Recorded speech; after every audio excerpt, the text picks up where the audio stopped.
kembali dengan saya Rusmini, SPD calon guru penggerak angkatan 9 dari UPT SPF SMP Negeri 42 Bulukumba. Kali ini saya ditemani oleh Ibu Siti Hasmi SPD MPD sebagai guru mata pelajaran IPA yang akan diobservasi pada kegiatan supervisi akademik. Assalamualaikum Ibu. Waalaikumsalam warahmatullahi wabarakatuh. Bagaimana kabarnya hari ini Bu? Alhamdulillah kabar baik. Alhamdulillah. Pada kesempatan ini kita akan melakukan percakapan pra-observasi sebelum nanti Ibu saya akan amati pada proses pembelajaran yang akan Ibu lakukan di kelas atau sebelumnya saya melakukan supervisi kelas nantinya. Adapun tujuan dilakukannya supervisi ini adalah untuk mengetahui dan mengevaluasi jalannya proses pembelajaran yang Ibu lakukan di kelas. Dan kenapa hari ini kita melakukan percakapan ini? Nah, ini merupakan persiapan awal sebelum Ibu nanti melakukan proses pembelajaran di kelas agar Ibu lebih siap dan lebih percaya diri sehingga dapat menyajikan pembelajaran yang lebih baik kepada murid.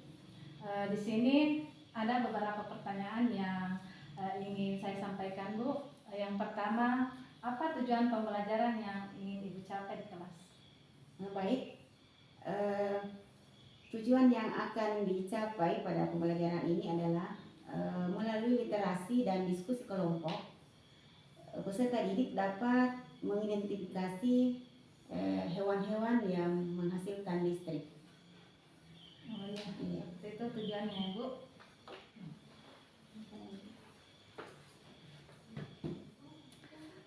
Pertanyaan kedua, Ibu. Bagaimana dengan area pengembangan yang Ibu ingin capai di kelas? Apa yang ingin Ibu kembangkan di kelas nanti? Area pengembangan yang akan dicapai di kelas yaitu aspek pengetahuan dan keterampilan. Jadi area pengembangan yang ingin dicapai yaitu aspek pengetahuan dan keterampilan. Ya. Nah, saya juga ingin mendengarkan bagaimana rancangan pembelajaran yang ingin Ibu terapkan di kelas. Mungkin dari strategi pembelajaran, model pembelajaran, ataupun dari metode pembelajarannya. Baik, untuk strategi yang akan saya gunakan adalah pembelajaran yang berdiferensiasi berdasarkan kesiapan belajar siswa yang diintegrasikan dengan pembelajaran sosial emosional. Kemudian saya akan melakukan pembagian kelompok sesuai dengan gaya belajar anak atau kemampuan anak, baik kemampuan, keterampilan dan keaktifan anak. Dan untuk model pembelajaran, saya akan menggunakan model pembelajaran berbasis masalah atau PBL, Problem Basic Learning. Untuk metodenya, saya akan menggunakan diskusi kelompok, tanya jawab, dan juga penugasan. Oh iya, baik Bu. Jadi rancangan yang akan Ibu terapkan di kelas adalah untuk strategi adalah pembelajaran berdiferensiasi ya Bu, berdasarkan kesiapan belajar siswa yang diintegrasikan dengan pembelajaran sosial emosional. Kemudian pembagian kelompok sesuai dengan kemampuan, keterampilan, dan keaktifan siswa.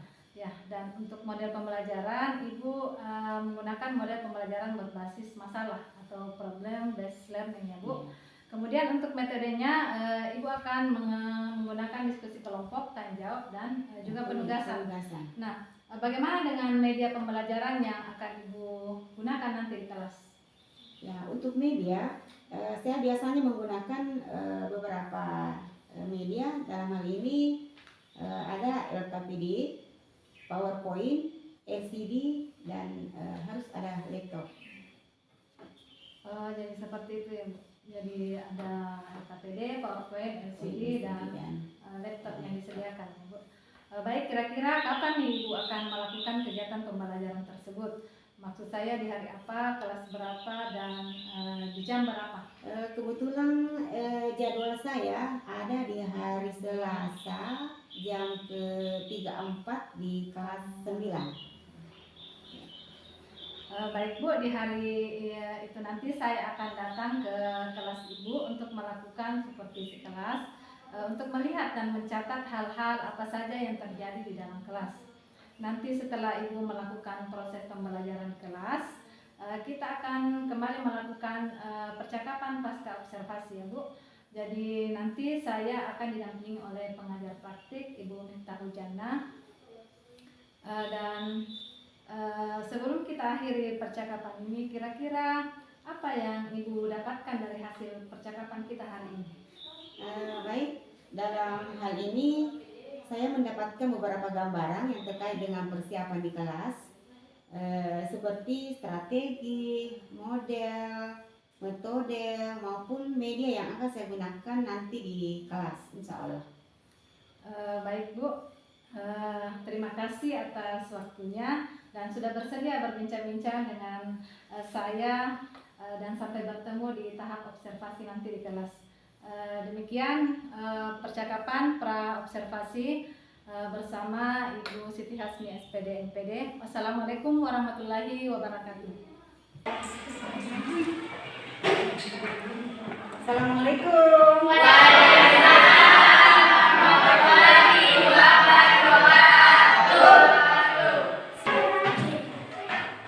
Mengucapkan salam.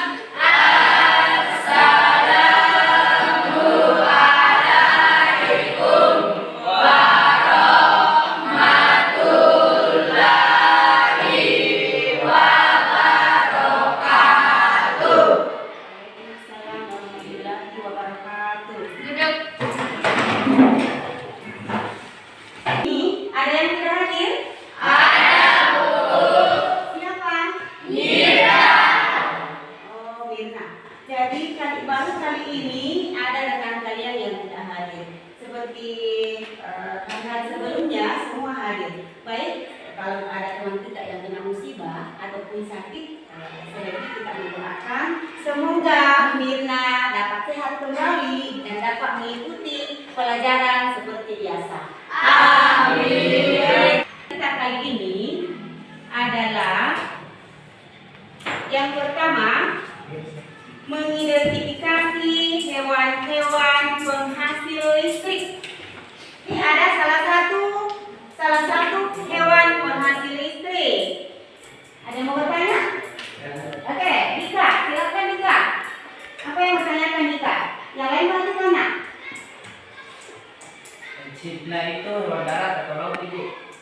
Baik. Dan bagaimana cara hewan echidna menghantarkan listrik? Echidna itu hewan darat dan kenapa dia tidak bisa menghasilkan listrik? Karena echidna itu memiliki lonceng memanjang yang berfungsi sebagai pengirim sinyal listrik yang kemudian dia basahi agar lebih mudah untuk menghantarkan listrik. Ya, sudah ada. Kerjakan dengan kelompok yang bernama ini.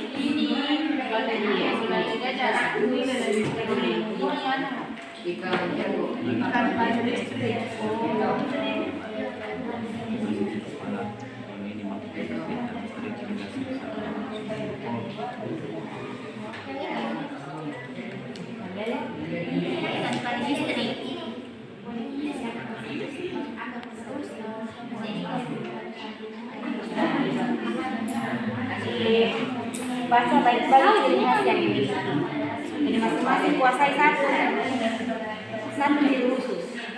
Oke, kelompok satu silakan. Warahmatullahi wabarakatuh. Waalaikumsalam warahmatullahi wabarakatuh. Baiklah, untuk mengefisienkan waktu, berdirinya kami di sini ingin mempresentasikan hasil diskusi kelompok kami. Selanjutnya saya persilahkan kepada rekan saya. Yang diketahui bahwa pada bagian 1 di sini ada beberapa hewan pengisi listrik yang memiliki nama tidak teratur. Kami telah mempresentasikan nama dari gambar-gambar tersebut. Gambar pertama yaitu gambar dari ikan kepala martin. Gambar kedua yaitu gambar dari lele listrik. Silakan kepada kelompok keempat untuk memberikan pertanyaan. Atas kesempatan yang telah diberikan, pertanyaan kami adalah bagaimana cara hewan echidna itu memutarkan listrik? Echidna bisa menghantarkan listrik karena ia memiliki moncong yang memanjang yang berfungsi sebagai pengirim sinyal listrik. Moncong tersebut akan dibasahi secara terus-menerus agar lebih mudah untuk menghantarkan arus listriknya. tahap kesimpulan. Mari kita sama-sama menyebutkan bahwa yang pertama adalah Hidup ketahanan hati. ya, seterusnya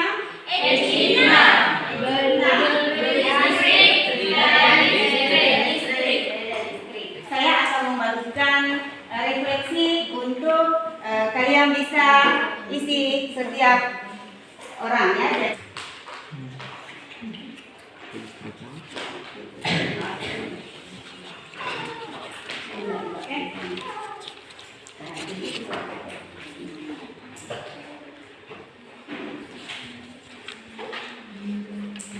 Setelah pelajaran kita kali ini, Mengucapkan salam.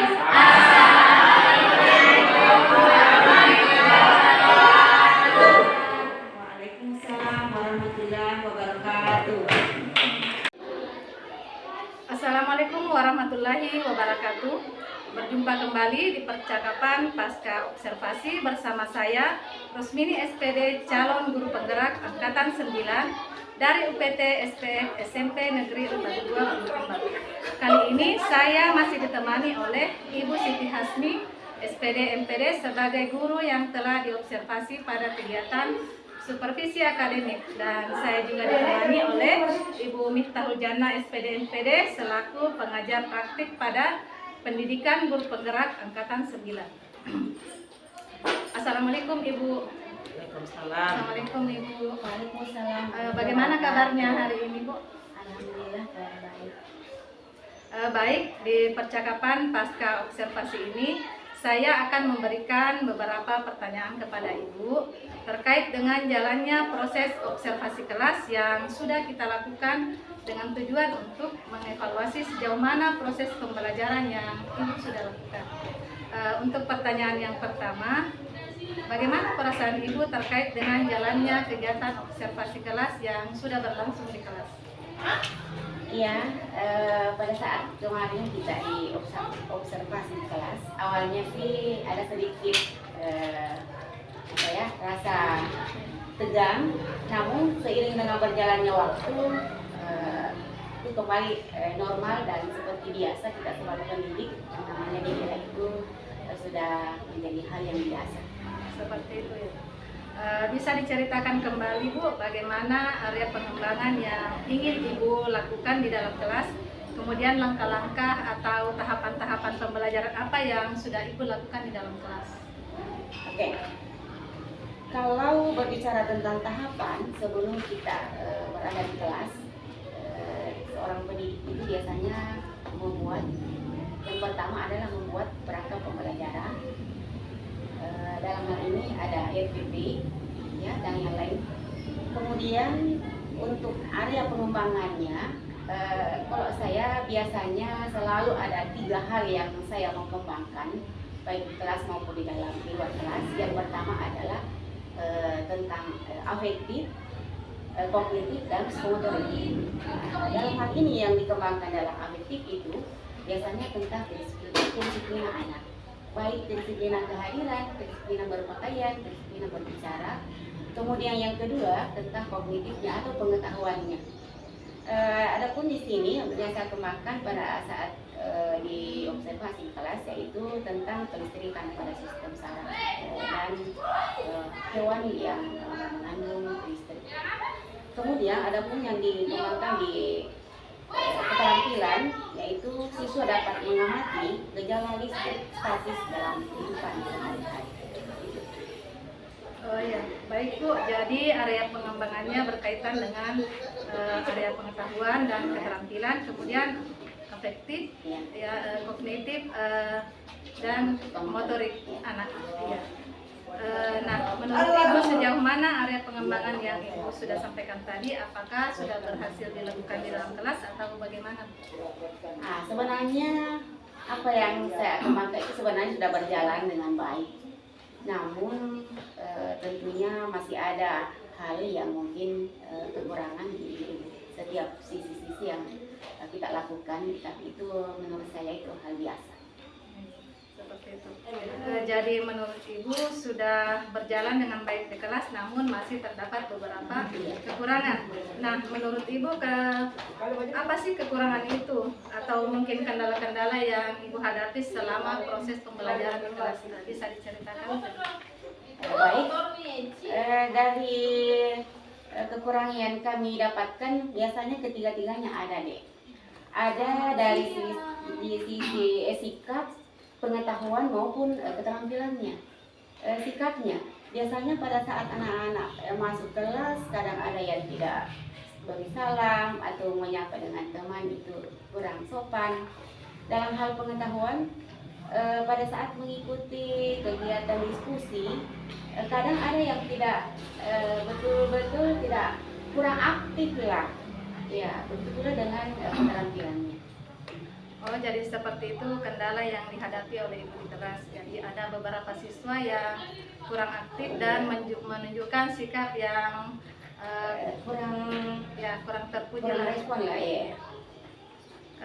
Nah, untuk kedepannya apa kira-kira rencana Ibu untuk menghadapi kendala yang diceritakan tadi agar siswa dapat lebih aktif di dalam proses pembelajaran?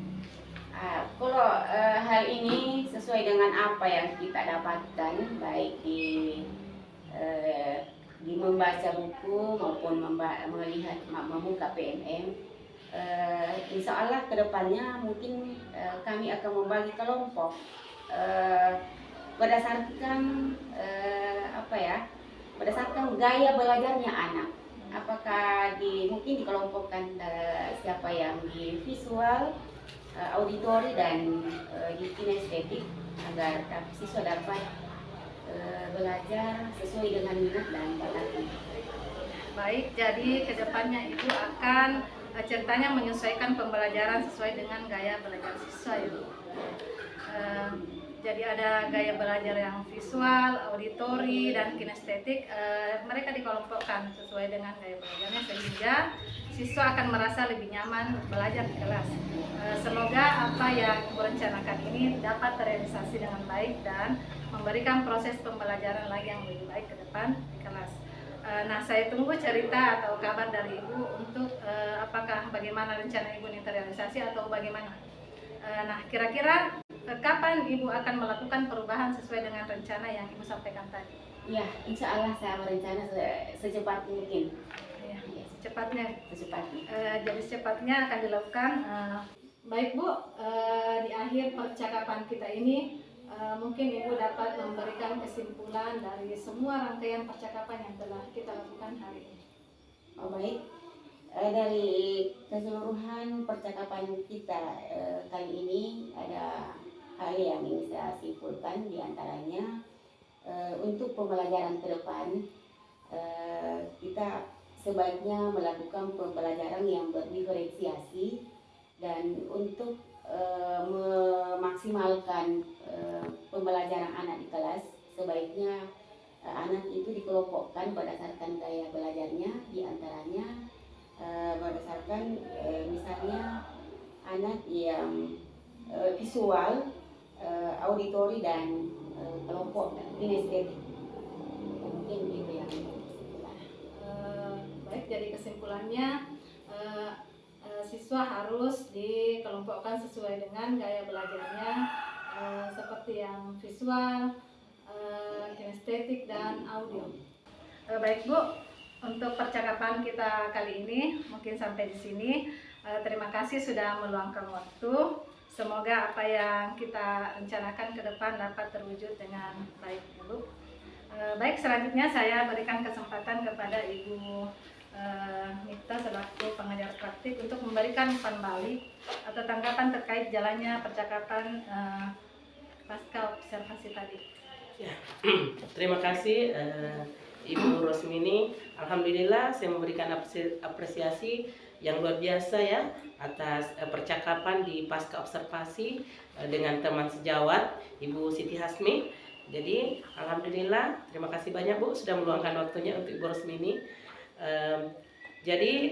Baik Ibu Rosmini, saya memberikan apresiasi tadi Alhamdulillah percakapannya sudah masuk ke tahap coaching ya. Jadi alhamdulillah Ibu Rosmini tadi sudah memberikan pertanyaan-pertanyaan yang menggali potensi rekan sejawat tentang bagaimana proses pembelajaran di kelasnya, bagaimana proses pengembangan ke depannya, dan bagaimana tindak lanjut yang diharapkan oleh si coach tadi. Ya, jadi baik. Jadi saya juga ingin memberikan pertanyaan tentang refleksi di akhir pendampingan ini.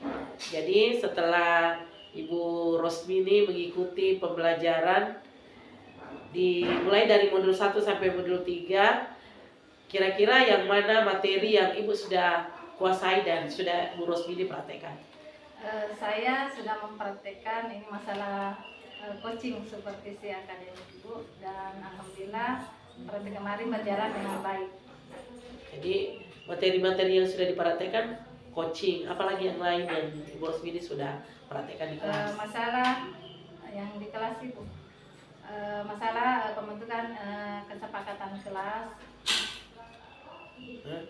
Kesempatan kelas berarti budaya positif ya. Ya, Bagaimana budaya dengan positif. pembelajaran berdiferensiasi bagaimana?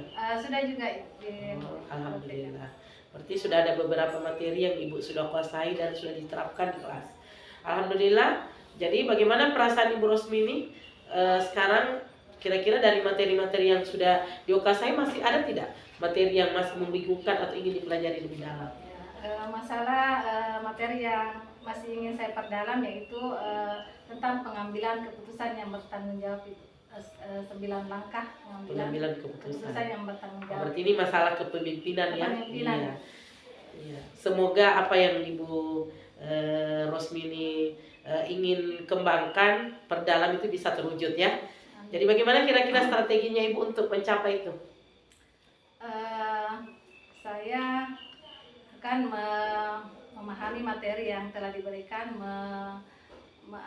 mereview kembali materi-materi yang telah disajikan oleh fasilitator maupun instruktur.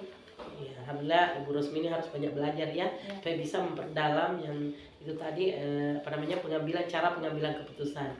Baik, terima kasih banyak Bu Rosmini dan Ibu Siti Hasmi. Saya mengucapkan terima kasih telah berbagi praktik baik yang sudah dilakukan dari pembelajaran daring sampai di pasca observasi ini. Jadi saya sebagai PP cuma ingin mengingatkan kepada Ibu Rosmini, jadi sebelum pendampingan 6, jadi saya ingin mengingatkan bahwa Ibu Rosmini harus menyebarkan kuesioner survei feedback 3.600 sesuai peran. Jadi karena Ibu Rosmini berada di SMP, berarti kuesioner yang harus Ibu Rosmini sebarkan itu ada tingkat SMP. Iya.